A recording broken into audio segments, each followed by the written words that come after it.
Hello students, कैसे हैं आप सब। मैं उम्मीद करती हूँ कि आप सब बिल्कुल ठीक हो गए। जैसा कि आपको पता है, पिछली वाली वीडियो में मैंने आपको वेरिएशन बताया था मोलर कंडक्टिविटी का विद द कंसंट्रेशन।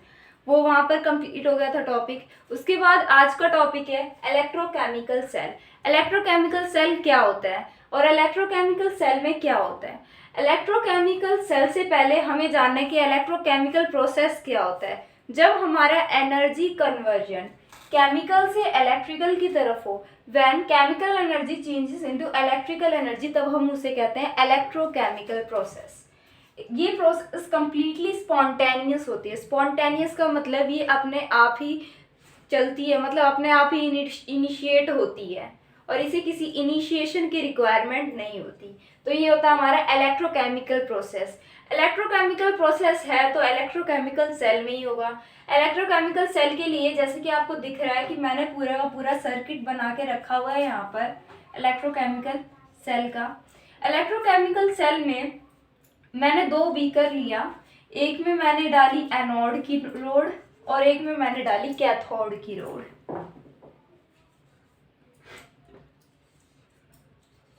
एक में एनोड है और एक में कैथोड है, और इस केस में मैंने एनोड लिया है जिंक और कैथोड लिया है कॉपर। जब भी आप याद रखें कि जब एनोड का हमारे पास दो रोड जिंक और कॉपर की फॉर्म में प्रेजेंट हो, तब हम उसे एक स्पेशल नाम देते हैं और वो नाम होता है डैनियल सेल। मतलब हम उस सेल को डैनियल सेल कहेंगे जिसमें मैंने जिंक और कॉपर की रॉड को लिया है। उसके बाद अब इस इनमें एक सॉल्ट ब्रिज नाम से एक हमारे पास थिंग होती है जो दोनों को क्या करती है, ज्वाइन कर रही है। आपको दिख रही है, ये दोनों बीकर्स को क्या कर रही है, आपस में कनेक्ट कर रही है सॉल्ट ब्रिज। सॉल्ट ब्रिज के बारे में थोड़ा और डिटेल से पढ़ेंगे आगे, लेकिन अभी इस इलेक्ट्रोकेमिकल प्रोसेस को जान लेते हैं। इलेक्ट्रोकेमिकल प्रोसेस में क्या हुआ, जैसे कि आपको दिख रहा है ये एनोड की सेल है, मतलब एनोड की रोड है। एनोड की रोड में क्या होता है, लॉस ऑफ इलेक्ट्रॉन होता है यहाँ पर, मतलब यहाँ ऑक्सीडेशन होती है। हमेशा याद रखें कि एनोड के ऊपर ऑक्सीडेशन होती है, लॉस ऑफ इलेक्ट्रॉन। ये आपकी जो रोड है ये क्या करेगी, इलेक्ट्रॉन लॉस करेगी, और जब ये इलेक्ट्रॉन लॉस करेगी तो टू इलेक्ट्रॉन ये लॉस करेगी और हमारे पास Zn2 पॉजिटिव सॉल्यूशन में बनता चला जाएगा। बन गया। अब इसने अपने इलेक्ट्रॉन लॉस किए, मतलब इसमें से कुछ ना कुछ खत्म हो रहा है, तो ये क्या बनती चली जाएगी, ये थिन होती चली जाएगी। ये पहले जितनी थी उससे इसकी थिकनेस बढ़ जाएगी, थिकनेस कम हो जाएगी। तो ये जो इलेक्ट्रॉन है ये क्या करेंगे, अब यहाँ पे जो हमारा एक पोरस कॉटन प्रेजेंट होता है, यहाँ पर सॉल्ट ब्रिज के दोनों एंड्स पे पोरस कॉटन प्रेजेंट होता है, और इसका काम क्या होता है कि ये जो इलेक्ट्रॉन्स इसने निकाले हैं, जो एनोड के ऊपर से इलेक्ट्रॉन निकले हैं, ये क्या करेंगे, ये यहाँ से जाएंगे और सीधे दूसरे बीकर में पहुंच जाएंगे। मतलब ये ट्रैवल करेंगे, मूवमेंट करेंगे यहाँ से लेकर यहाँ तक थ्रू पोरस कॉट। ये जो इलेक्ट्रॉन यहाँ पहुंच गए। अब ये इलेक्ट्रॉन, ये कौन सी रोड है हमारी, कैथोड की। कैथोड का काम क्या होता है, गेन ऑफ इलेक्ट्रॉन। तो ये जो इलेक्ट्रॉन यहाँ से वहां तक गए हैं, ये यहाँ पर कैथोड की रोड के ऊपर जाके स्टिक हो जाएंगे। और ये जो रोड क्या हो रही थी, थिन हो रही थी, उस पर तो स्टिक हो रहे हैं, तो ये रोड क्या हो जाएगी, थिक हो जाएगी, इसकी थिकनेस बढ़ जाएगी। तो ये थी कैथोड के ऊपर रिएक्शन और ये एनोड के ऊपर रिएक्शन। अब कैथोड और एनोड के ऊपर रिएक्शन हुई है, तो उस रिएक्शन को हम किस तरीके से रिप्रेजेंट करेंगे, हुआ क्या था, हम लिखेंगे एट एनोड। एनोड में हमारा क्या होता है, ऑक्सीडेशन होता है। तो ऑक्सीडेशन यहाँ, रिडक्शन यहाँ, हम लिखेंगे कि यहाँ हाफ ऑक्सीडेशन रिएक्शन हुई है और वहाँ हाफ रिडक्शन, ताकि ये दोनों मिलके एक कंप्लीट रेडॉक्स रिएक्शन बनाए। तो यहाँ पर क्या बनेगी, एट एनोड। एनोड पे क्या होगा कि जैसे Zn है, Zn ने क्या किया है, इसने लॉस ऑफ इलेक्ट्रॉन किया है और ये Zn2 पॉजिटिव में कन्वर्ट हो गया और इसने 2 इलेक्ट्रॉन लॉस किए। ये रिएक्शन क्या होगी हमारी, ऑक्सीडेशन हाफ रिएक्शन। इसे आप फर्स्ट मार्क कर दें। तो ये होगी एनोड के ऊपर। कैथोड के ऊपर क्या हुआ था, गेन ऑफ इलेक्ट्रॉन। तो एट कैथोड, कैथोड में Cu2 पॉजिटिव हमारा प्रेजेंट था इसने क्या किया, इसने जो इलेक्ट्रॉन दिया है इसको क्या किया, इसने गेन किया और ये Cu पॉजिटिव में कन्वर्ट, Cu बन गया, ओनली Cu बनेगा यहाँ पर, हो गया। इस रिएक्शन को हम कहेंगे रिडक्शन हाफ रिएक्शन,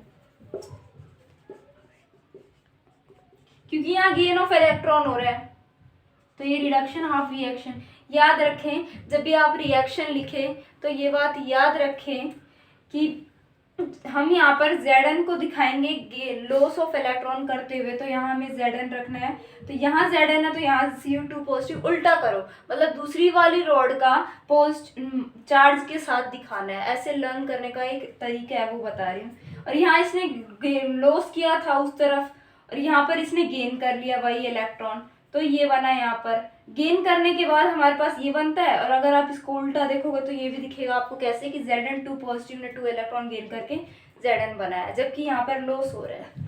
ठीक है, ऐसे आप इसको याद कर सकते हैं। अब ये दोनों रिएक्शन जब कंबाइन करेगी तो मैंने कहा ये क्या बनाएंगी, रिडॉक्स कंप्लीट रिएक्शन, एक रिडॉक्स रिएक्शन बनाएंगी। तो मैं यहाँ कर रही हूँ फ्रॉम फर्स्ट एंड सेकेंड, या फिर ये कहो add first and second, add first plus second, इन दोनों को मैं ऐड करूंगी तो ये रिएक्शन है Zn प्लस इस साइड, मतलब एक साइड को एक साइड ऐड करना है, तो मैंने इसको ऐड किया Zn Cu2 positive plus 2 electron, और वहाँ क्या बचेगा मेरे पास, इस वाली साइड को इस वाली साइड, इस वाली साइड को इस वाली साइड के साथ Zn2 positive plus 2 electron plus Cu, दोनों साइड 2 इलेक्ट्रॉन है यहाँ भी और यहाँ भी, तो वो कैंसल आउट हो जाएंगे एक दूसरे से, और हमारे पास बचेगा क्या, Zn plus Cu2 positive goes to Zn2 positive plus Cu। ये आपकी रिडॉक्स रिएक्शन बनी। अब आप कहोगे कि ये हमें कैसे पता चला कि ये एक रिडॉक्स रिएक्शन है।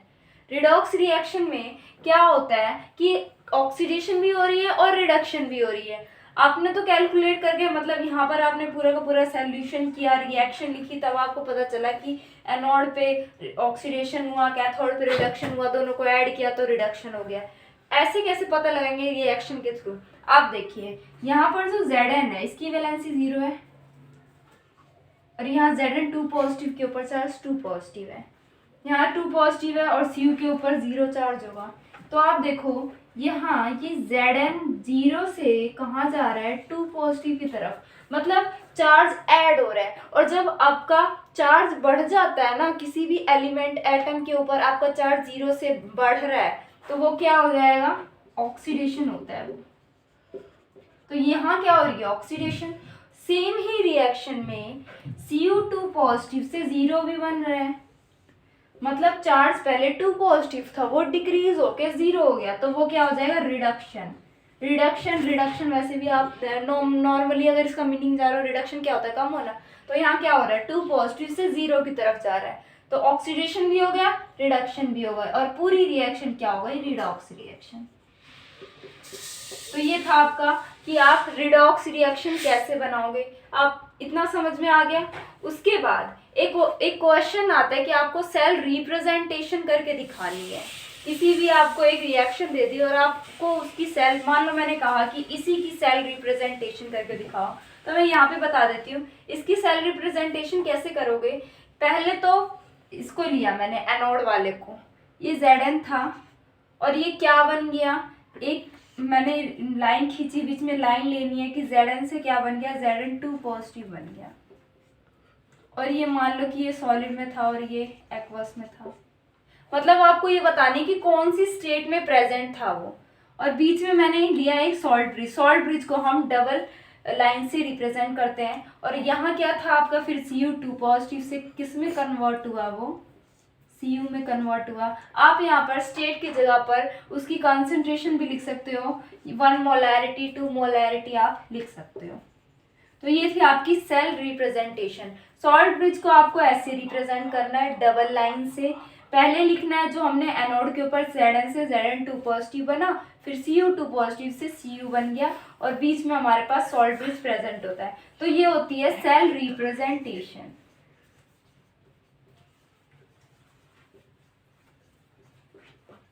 पहले आपने दिखाया ऑक्सीडेशन, फिर आपने दिखाया रिडक्शन, और कंप्लीट क्या हो गया, रिडॉक्स रिएक्शन।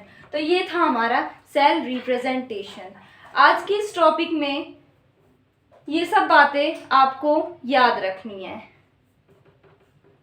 ओके, क्लियर हो गया होगा आपको। Thank you.